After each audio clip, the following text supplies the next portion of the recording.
Thank you to all the senators who participated in the discussion. Majority Yes, Leader? Mr. President, I move to refer the speech of Senator De Lima, Senator Cayetano, and the interpellations with it to the Committee on Justice and Human Rights and the Committee on Public Order and Dangerous Drugs, Mr. President. I so move, Mr. President. There is a motion to refer the privileged speeches of Senators De Lima and Cayetano, as well as the interpellation, to the Committees on Justice and Human Rights and Public Order and Dangerous Drugs. Is there any objection? There being none, the motion is approved.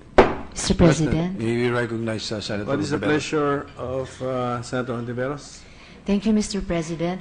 I rise on a brief matter of personal and collective privilege by way of reflection on the very first, on the personal and collective privilege of the good Senator Cayetano. There is a motion on the part of Senator Ontiveros to be recognized on a question of personal and collective privilege. Is there any objection? There being none, Senator Ontiveros is recognized. Salamat po, Mr. President. I believe that the good Senator De Lima is not at all out of line or premature in her personal and collective privilege. Not at all out of line dahil po pinaalalahanan niya po tayo sa ilang mga mahalagang bagay na posibleng nalilimutan natin in the heat of the moment. And not at all premature dahil kung tama po ang ilang mga bilang ng mga napapatay na nating kababayan at kapwa-tao ay umaabot na po sa 1,000. And if that's not premature, Mr. President, I don't know what is. The criminal justice system po, na dinitalye po ni the good Senator Cayetano, yung mga frustration nating mga kababayan sa dating normal sa criminal justice system, which naman the good Senator Pangilinan worked on a lot sa kanyang pioneering work sa judicial reform kasama ng Bantay Katarungan. Precisely, Mr. President, iyan ang tinukoy din ni the good Senator De Lima na sa halip ng iba pang paraan na maaaring kasalukuyan na o eventually maging masyadong napaka-madugo at lumalabag na sa karapatang pantao, ituring natin yung ating atensyon sa pagsasaayos ng iba't ibang sangay ng criminal justice system para mas maayos at kumpleto nilang magawa ang kanilang trabaho. Yung Philippine National Police, isa po sa pillars ng ating criminal justice system. And may I say, Mr. President, yan ang isa sa pillars ng criminal justice system na pinakamalapit din sa puso ko. Dahil ang late husband ko, si Frank Barakel, ay naging isang PNP officer din. At kahit po si Chief PNP, Doroy de la Rosa, mista o kaklase sa Philippine Military Academy ng aking late husband at kaibigan ko rin.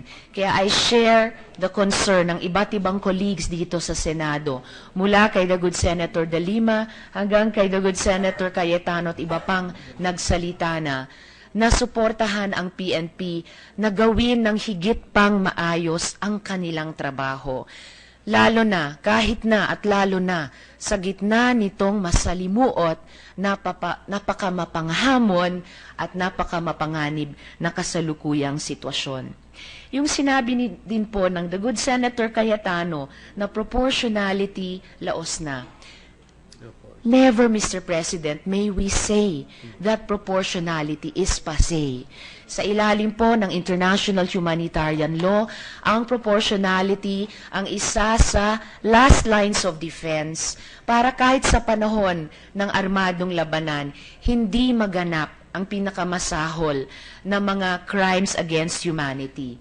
Kahit po sa law enforcement ng ating kapulisan at iba pang sangay o pillars ng criminal justice system, importante po ang proportionality.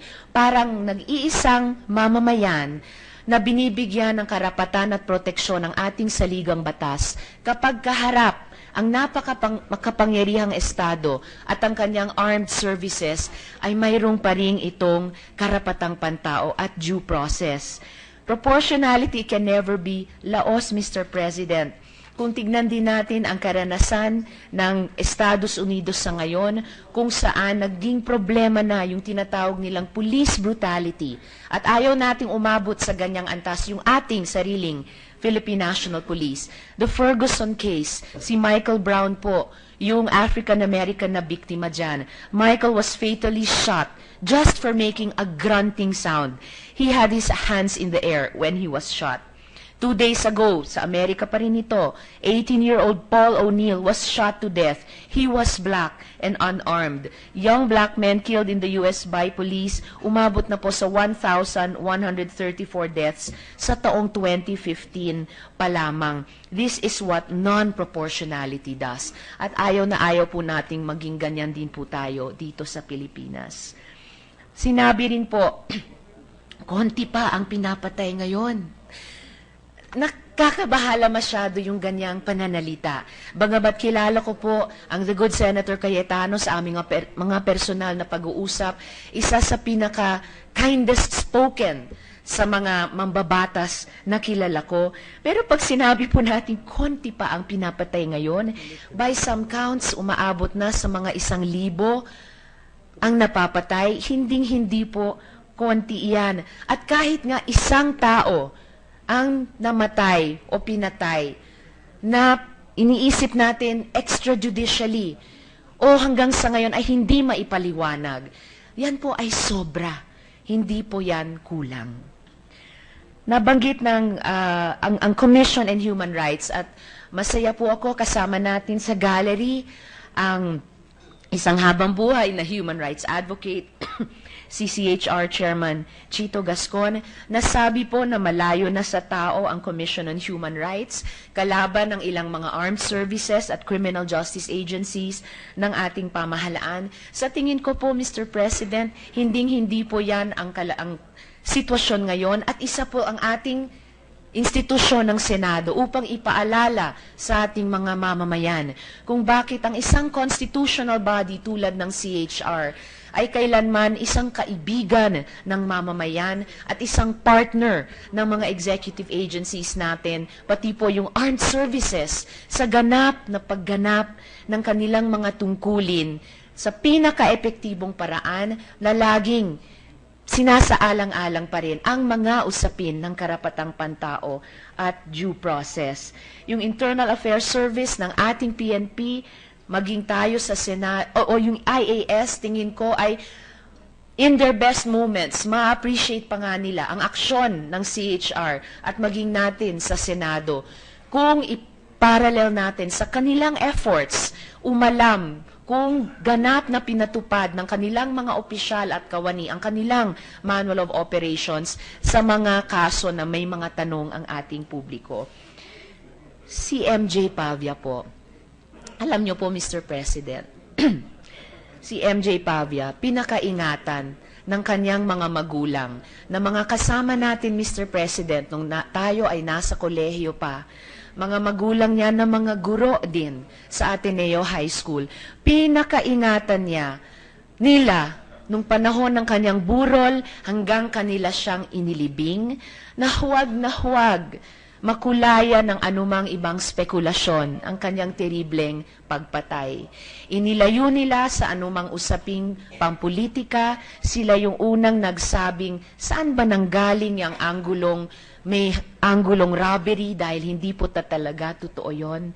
At sa gitna ng kanilang teribleng sakit sa kalooban nila sa nangyari sa kanilang anak, hanggang ngayon wala pa silang anggulo, di nila maintindihan. Sa gitna nito ay nakuha pa nilang sabihin sa kanyang huling misa bago ilibing, salamat sa pagdarasal ninyong lahat para sa aming anak, pero higit pa para sa kanya, sana ipagdasal po ninyong lahat ang ating inang bayan. Dahil sila rin po ay nababahala sa iba't ibang klase ng karahasan na pumapatay sa mga tulad ng kanilang anak. Pumapatay sa mga kabataang Filipino, pumapatay sa mga Pilipino. Colombia, Mr. President, ang Colombia ang pinakakulelat na modelo sa anti-crime, anti-drugs campaign in terms of yung aktual na epekto nito sa kanilang lipunan sa usapin ng pagsupil sa problema ng illegal na droga at trafficking. Di tulad po sa Vietnam at Malaysia, di tulad po sa Mexico at Argentina na may mas maayos na pagtimbang sa balanse ng criminalization ng droga at law enforcement laban sa illegal drugs at yung pag-up ng pagpapahalaga nila, pagpapatupad ng harm reduction strategies. Kontra sa mga halimbawang iyan, yung Colombia ang pinaka-kulelat sa mga bansang iyon. And sad to say, ang nangyayari sa ating bansa sa ngayon na dumarami yung mga extrajudicial o di kaya unexplained killings, yan din po ang naging phenomenon sa Colombia. At ang kanila pong nahihita sa ganyang klasing pamamaraan o pagbibigay daan sa ganyang pamamaraan, wag po sana nating abuting, Mr. President, na lalo lamang napalakas ang kamay ng mga drug cartel na totoong may narco state dyan. Hindi pa tulad dito.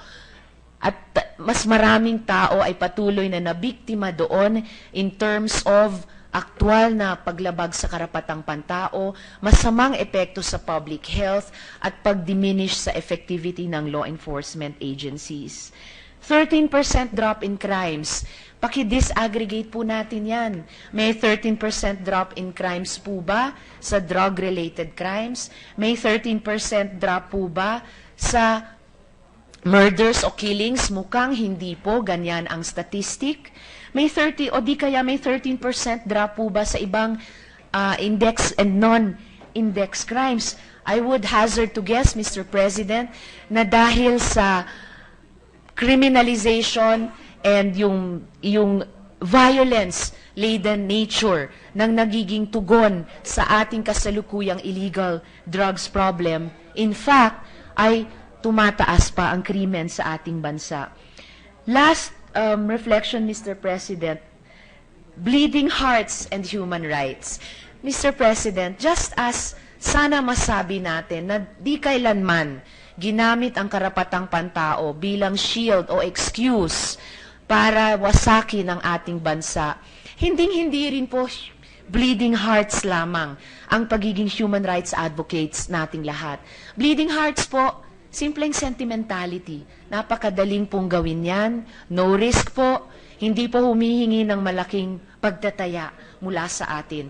Pero ang ginagawa po ng CHR, ang ginagawa po nating lahat ng mga human rights advocates, ang ginagawa po ng mga pamilyang naghihingi ng paliwanag sa hindi maipaliwanag na pagpatay ng kanilang mga mahal sa buhay. Yan po ay isa ring sa kabila ng lungkot at galit nila, sa kabila ng takot at pangamba natin, yan po ay isang napaka-practical na usapin, Mr. President. Dahil gusto po nating ayusin ang law enforcement sa ating bansa, gusto po nating magkaroon ng isang multi-perspective approach para sugpuin ang ating seryosong problema sa illegal drugs and trafficking para hindi tayo umabot sa pagiging narco state dahil hindi pa tayo nearing narco state.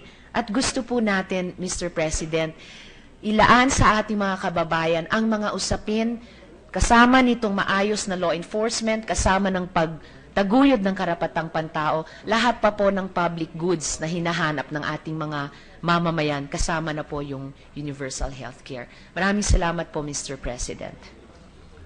Thank you, Senator Ontiveros.